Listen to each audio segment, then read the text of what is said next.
Hello, everyone, and welcome to this next episode of Genre Genesis with Alex Spry. This is the show where we explore the origins and evolution of music genres that shaped modern culture.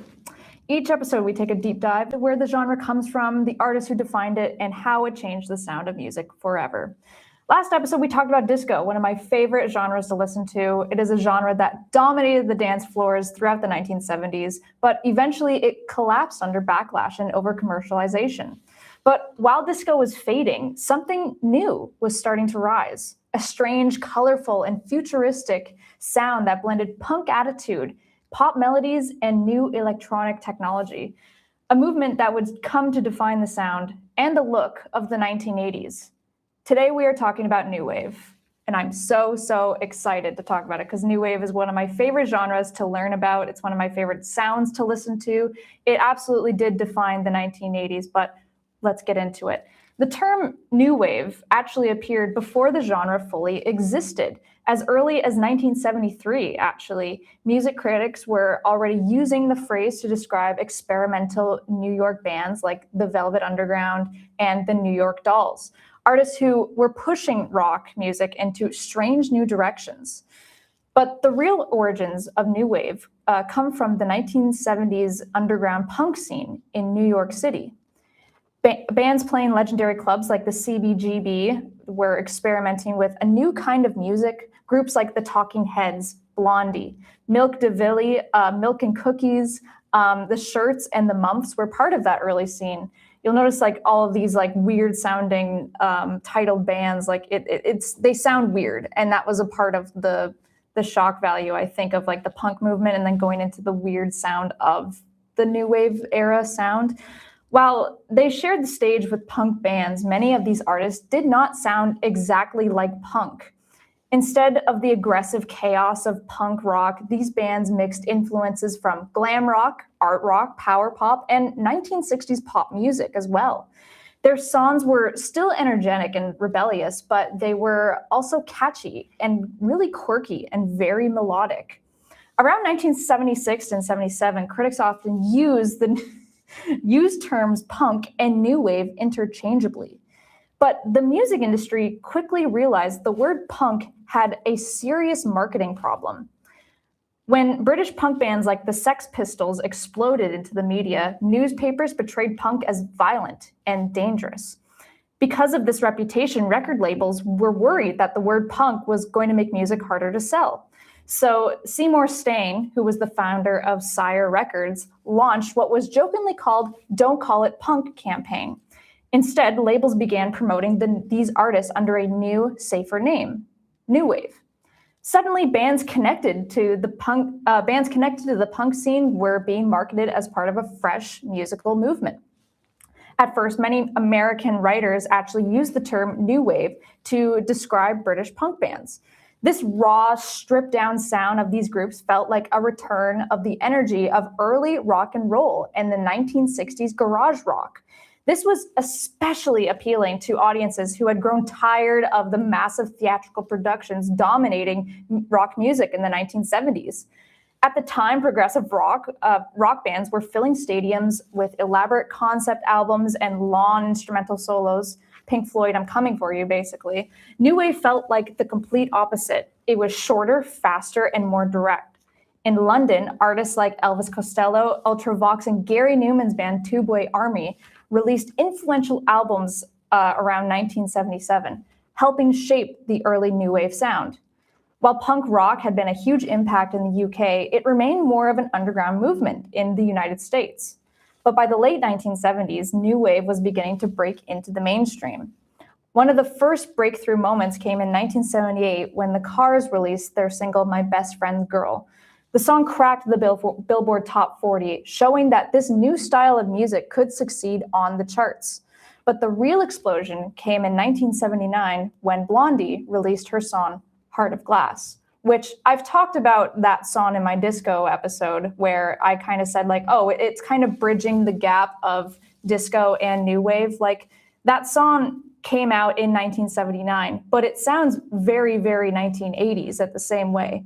It's kind of like a breath of fresh air almost, especially with this new technology we had.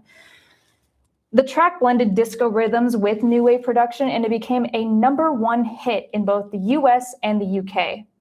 After that, new wave hits started appearing everywhere. Songs like Pop Music, Our Friends Electric, Roxanne, Message in the Bottle, and Gary Numan's futuristic synth pop anthem, Cars, which changed everything. These songs introduced a new sound that was very different from traditional rock music. Musically, new wave had a very distinct style. These songs often featured angular guitar riffs, fast tempos, and jerky stop and start rhythms. That's very apparent in a lot of Talking Heads songs, by the way. Keyboards and synthesizers became increasingly important, giving the music a futuristic electronic edge. Vocals often sounded high-pitched, quirky, and slightly nervous as well, reflecting the personality of many of the artists who actually were very autistic at the time. Like, that's not a diss, that's an actual thing. A lot of these artists were clinically autistic. And that was like a huge thing, is that they loved learning about this technology and wanted to incorporate it into the music that they wanted to hear. And it's very, very interesting. Bands like Talking Heads, Devo, Elvis Costello even embraced a deliberately awkward image. You'll see in a lot of like these artists, they would wear plain suits, big glasses, and stiff robotic fashion styles instead of the glamorous rock star look. On stage, performers sometimes danced in stiff, mechanical, almost robotic movements.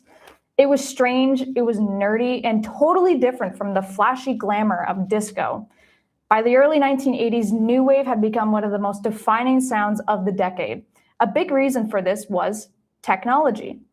Synthesizers, drum machines, and electronic techniques were becoming more affordable and widely available. This allowed musicians to experiment with the new sounds that weren't possible before, especially with stadium rock and disco, really. But the biggest game changer arrived in 1981 with the launch of a new television station, MTV. MTV was built entirely around music videos, and new wave artists were perfect for this format. Their music was upbeat, and their visual style was colorful, strange, and theatrical. In fact, the very first music video ever played on MTV was a new wave song, "Video Killed the Radio Star" by the Buggles. MTV played huge numbers of British new wave videos because British artists had already been making music videos for a TV program called Top of the Pops. As a result, American audiences were suddenly being exposed of a wave of British artists. This phenomenon would later be known as the Second British Invasion. Bands like Duran Duran, Culture Club, The Human League, and a-ha dominated MTV and the pop charts throughout the early 1980s. New wave also began blending with other musical styles. Artists like the Talking Heads incorporated African rhythms and experimented production into their music. Their album Remain in Light was considered groundbreaking for mixing new wave and with global musical influences. At the same time, African American artists were incorporating elements of new wave into their own music.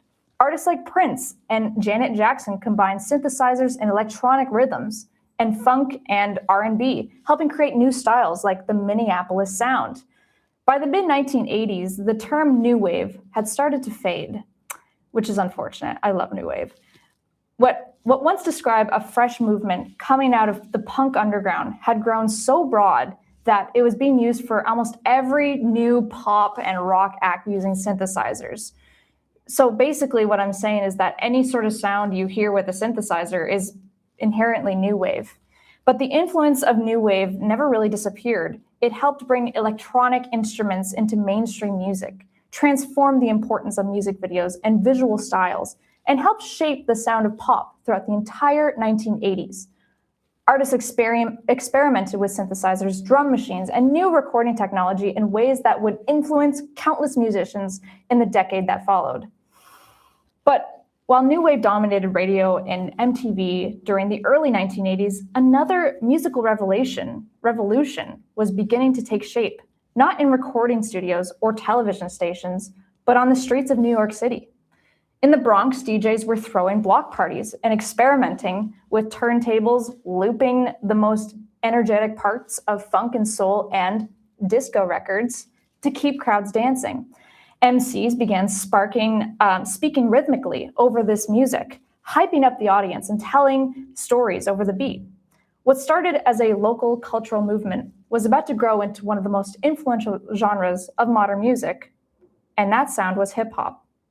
But that's kind of your basic rundown of what new wave is, and I feel like I'm like one of the only people, especially in this program, that kind of yaps as much about new wave as possible. I feel like new wave does not get the credit that it deserves. So I got two pals here with me in the studio that are going to be talking about their favorite new wave songs with me. So today I've got Will McAllister of Gridiron fame and Mr. Joshua Hayes of Your Wave fame. How are we doing today, boys? Not too bad. Can't complain. I'm all right. Yeah? We're okay. Yeah. Have you learned a lot about new wave today? Oh yeah. Yes, actually. I have a little list of songs that I did not know were new wave, that I now know are new wave. So I looked it up on the internet. Yeah, me too. Yeah? Me too. You guys will. Yeah. Well, Yeah. I've got some new wave, more alternative. These are more what is considered new wave. Okay. So like Okay.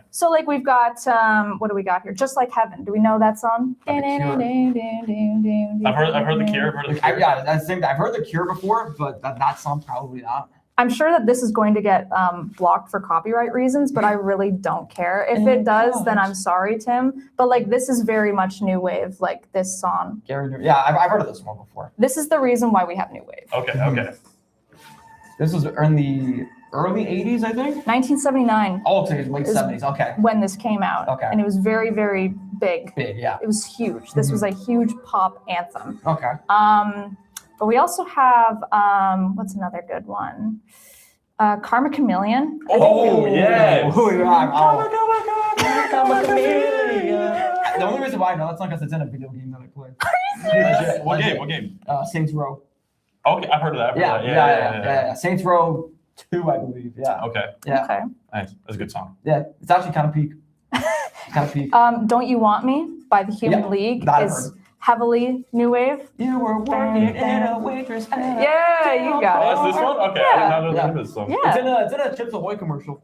Why do you know that? Legit. Why do you know that? It's legit. If you look up Chips Ahoy in this song, it's in a commercial. You guys. Oh, don't you Yeah, want yeah. me? Yeah. All right, yeah. I know You guys might know Whip It from Stranger Things 2 when they're in the arcade. Devo, right? Yes. Okay, yeah. Which Yeah. are very, very new wave. Mhm. They really give that vibe. Eyes Without a Face, yeah. Oh, Eyes yeah. Without a Oh, Yeah, that's a good yeah. one. It's so Oh, peak. okay. Hey. Okay, I'm kind of understanding the genre. You a get bit it? more. Yeah. I'm So, kind of picking up what you're putting down. yeah. Or, the B-52s, like Love Shack. Yeah. which is really, I think, really encapsulates Actually, I have that. a B-52 song on my list. Really? Rock Lobster. Oh, That's peak. Yeah. That's peak. It So, was mentioned in Family Guy multiple times. yeah, I watched that episode last night. Yeah, she gets it right. But tell me the songs on your list. Okay, I got 4 because I was doing it while I was sitting That's over there okay. waiting. That's okay. I got the Knack, My Sharona. That's peak. My Sharona. Yeah. That's a good song. That's My peak. mom says My Bologna. I don't know why, but You know why? That's a Weird Al song. He made a oh parody my god, of it. yeah. Wait, why did I not clock that? Dude? Weird Al's my goat. Mhm. Yeah. Fat. That song was peak.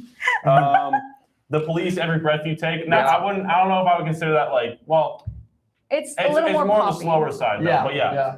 And then also, Should I Stay or Should I Go by The Clash. Ah. I go. I don't know if I would consider that new wave. Maybe influences of it, but I get what you're putting down. I know, And I then- just got enough what to say. But That's I okay, just picked that's songs okay. that I know. That's okay. That's fine with another song you guys might know is West End Girls by the Pet Shop Boys. This is very new wave. Yeah, my dad jokes about this with my mom all the time. Why? I don't know, my dad's like, oh, this is your favorite song. And she's like, no. This sounds so peak. I don't know what you're talking No, about. it's not a bad song, but my dad jokes around it. Like he knows the words bar for bar, but like he's more of a rock guy. DJ might know that one. Yeah, honestly, He goes bar for bar in a lot of Oh, songs, if you know what I mean. Oh, yeah. Hungry Like the Wolf is very new wave. Okay, yeah. That one's Oh, alright. yeah. Yeah. That one's all right. Do you have a list, Will? The only new wave songs that I know is Tears for Fears. That's okay. Everybody Shout. wants the room to shout. Yeah, but legit only those two. But all the Head Over songs you Heels. played, Head Over Heels, yeah, but all the songs that you played that I know, like listening into the car, with my dad, just on like long road trips. Yeah. But I'm not like new wave's okay. I don't mind. No. New wave. Yeah. I think if you like that electronic sort of style, Like you said, synthesizer. very Yeah, I grew up with synthesizer. a lot of these kind of songs. Yeah. Especially when they played on the radio. Rio, especially the That's safety the one dance. Song. That's the one song I was thinking of by Duran Duran. I was like, what is that one song? Oh, it's Mm, so Rio. like a lot of them are so like Once in a Lifetime by the Coldplay? Talking Head. Oh, who's that Coldplay? Oh, okay, yeah. Mm. I've heard of this one before. Yeah, you can hear like the almost disco influence within this, and Yeah. also Yeah. like the different like national. Give me Bee sort Gees of, vibes. Yeah. Yeah, Bee Gees, by the way. Yeah. Peak. they're peak. They're very peak. But there's that. But Oh, yeah, Spirit in the Sky, is that new wave? technically, I guess. Technically, it is. Okay. I guess it's more alternative. I would say. Yeah, I was like, I was like, okay. Okay. Okay. But yeah, In Excess. Oh, yeah. Oh, okay. Okay, right. yeah. I That know a couple stupid songs. They song. played in GTA. Yeah. No, new Sensation. Mhm. That's what we're playing. Dude. Come on, Eileen. Sensation. Dude, Yeah, that is like come on, goated. Eileen. Yeah, Oh my, yo, this song. yeah. That's a good song. Yeah. Came out in 1980. Did you wanna answer that? 2? Who is that? I don't know. Someone's I don't going from Petersboro? know. Petersboro? Oh, I'm gonna have to leave them on. I'm gonna Down- hang up on them. Down Under by Men at Work, who are Australian. Oh. Kind of had Oh, like yo. that Australian, that new wave sort of. I saw them live. They were incredible. Oh my god. Talk about Vegemite, bro. I heard that it's like the best. It's like the alternative peanut butter. Oh yeah. It's like just as good apparently. Girls Just Want to Have Fun is another one. Okay, That's yeah. very Madonna. Madonna. No way. No, not Madonna. Where no, is what's she? her name? No, not Cindy Madonna. Lauper. Cindy Lauper. I got them mixed up. Oh my, Tanya Sprouse would be very she's gonna be upset with you. Oh, sorry, Tanya. Sorry. Venus by Bananarama. I don't think I've heard of this one. Yes, you have. Your baby. Okay, yeah. got it. I was like, Yeah. what? It's in like the shaving commercials. Oh. I was like, And of course, Heart of Glass by Blondie, which kind of made it into like the more of the mainstream.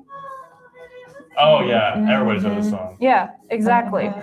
But mm-hmm. now that you guys kind of have an idea of new wave, would you listen to it on your spare time? Oh, I have before. Now that I've heard these songs, yeah. I mean, they played on the radio a lot when I grew up, and whenever my dad's like working out on the back deck doing like woodworking, he puts on the kind of playlist he has. Yeah. And a lot of these songs played. The essential 80s mix. Yeah. you I can would kind of say. hear a lot of these songs on 98.1 CHFL. I don't know why. I bet you could kind of hear these songs played. Would you Oh, would yeah. you play this on the Rhino?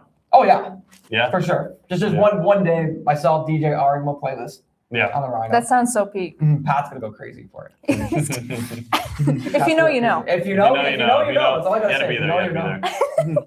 there. Yeah, exactly. But thank you guys so much for coming on and course, telling me Thanks for having us. your Yeah. favorite songs of new wave, which you've learned a lot about new wave now. I have. Yeah. Yep. And that's what the show's all about. So Learning. yeah, exactly. So my name is Alex Bry, I'm Will McAllister. Joshua Hayes. and this has been Genre Genesis.